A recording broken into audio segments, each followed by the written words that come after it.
So Airbnb raised their host fees to 15%. I think it's even a little higher than that. And that started today? It started a while back, like maybe even 2 years ago in some other countries. And then if you used a property management software, it already went into place like 9 months ago or something. I went in and I said, adjust all of our rates. But then you figured out something. It raised our cleaning fee, so it took the seller's fee and the host fee. We used to pay 3%, I think. It took those fees. And it's putting it back on us. All on the host. So if you go in, you have to do it on desktop. Can't do it on mobile. Also, there's so many more features on desktop than mobile, so that's worth looking at. But you go in on desktop and you go into the calendar and you look at your fees, and there's a management fee. So if you had a property manager, that's where you would put that fee. So I put that fee in there. What did you put it at? I put it at 17%. Okay, and it was 15% that they raised it to, I think. Right. So why'd you put it to 17?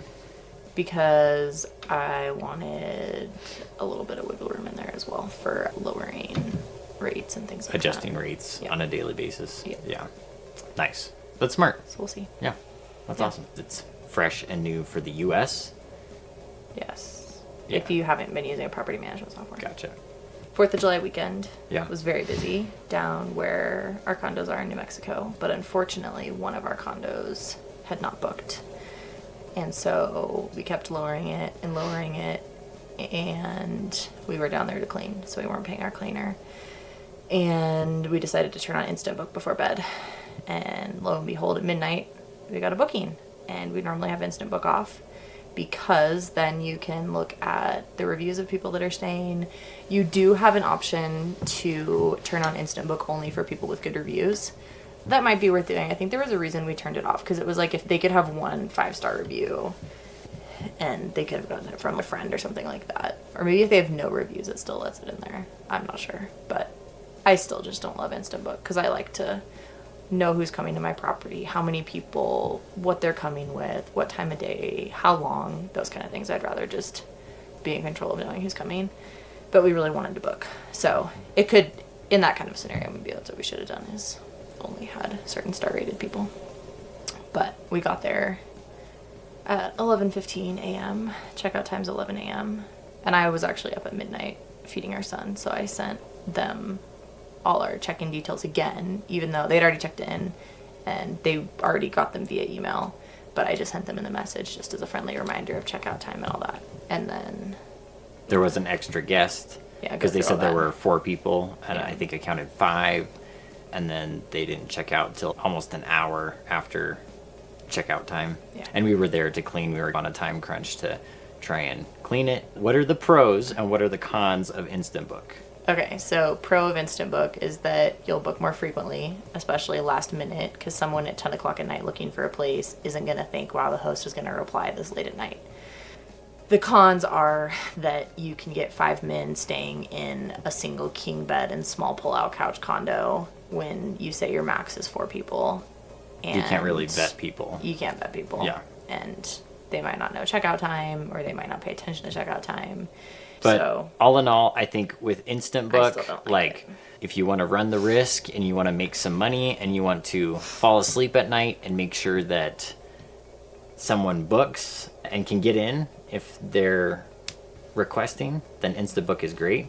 But the con is you have no idea who's going to be staying, what star rating they have. Yep. It's a gamble. It is. Yep. Okay, let's talk about our Schlage lock system. So the best thing we have done for our Airbnb is putting on a Schlage lock. This lock is something that we are able to pair with the Airbnb app, and so we can send people codes and they can And get what in. code does it give them? It gives them the last 4 digits of their phone number so that they can get in, and we know when they are locking and unlocking the door. We know when they check out typically. Yeah, and then you can give a custom code for your cleaner, so you know when your cleaner's coming and going. Yep. You can update codes. Yeah. I will say, updating check-in time and check-out time is not instant and doesn't always work. So I would recommend setting a backup code for that. And so if someone wants an early check-in, just send them a separate code and say, hey, use code 5555 until 3 p.m. check-in, and then use your other code. That way, And in the they app, for you sure can get set in. up a backup code. Correct. Yep. So maybe always have a backup code. Yep. And then if your unit goes off Wi-Fi, what's the solution there? Have a lockbox with the physical key next to or hidden somewhere next to the door where the person can easily access it. And then that's a code that you can give them where they can access a physical key and then they can get into the unit. And you can also put it in the Airbnb app so that if it's 2 a.m. and the guest is checking in and has an issue, they call Airbnb and Airbnb can read those instructions to them. Yep. So sometimes we've had guests that have issues with it's too dark or they hit the wrong combination and they're having trouble getting in. So we on our end can unlock the lock even across state if it's connected to Wi-Fi. And so we can let them in and then we can give them an updated code or we can tell them, hey, this is how you actually work the lock. It's super easy to work, but some people just have trouble sometimes getting in late. It might be dark.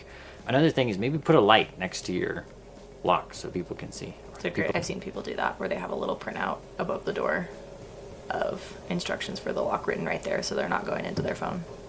That's a good idea. Yeah. Yeah. But these locks have saved us so much time and frustration as opposed to just having a lock that has a combination that people put in and you have no idea if they got in or not.